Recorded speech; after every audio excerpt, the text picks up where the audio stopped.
Couple युगल को शादी के 11 साल बाद एक लड़का हुआ। वे बहुत ही प्रेमी कपल थे और उनका लड़का उनकी आँखों का तारा था। एक सुबह जब वह लड़का तकरीबन 2 साल का था, पति ने लड़के के पिता एक दवाई की बोतल खुली देखी।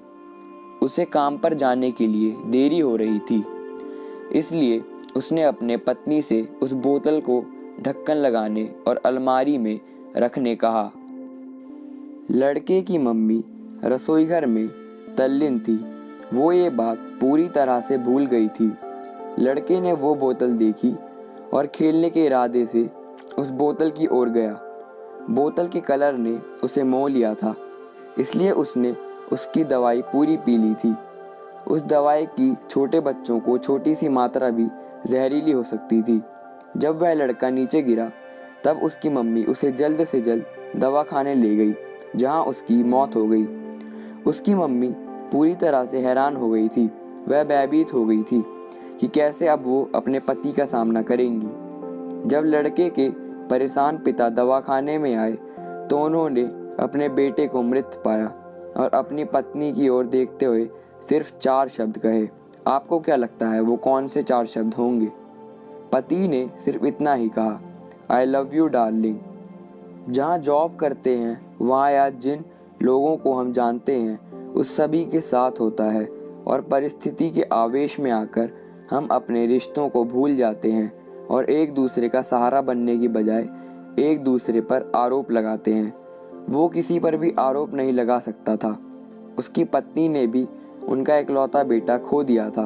उस समय उसे सिर्फ अपने पति से सहानुभूति और दिलासा चाहिए थी, और यही उसके पति ने उस समय उसे दिया।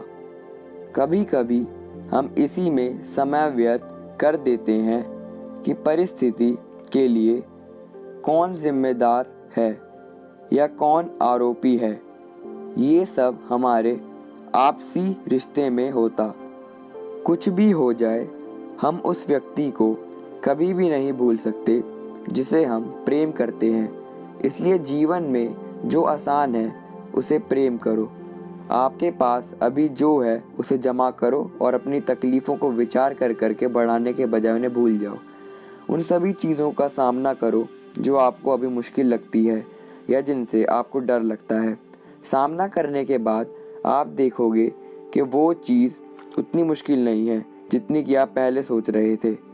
हमें परिस्थिति को समझकर ही लोगों के साथ व्यवहार करना चाहिए और लोगों कठिन परिस्थितियों में उनका हमदर्द बनना चाहिए।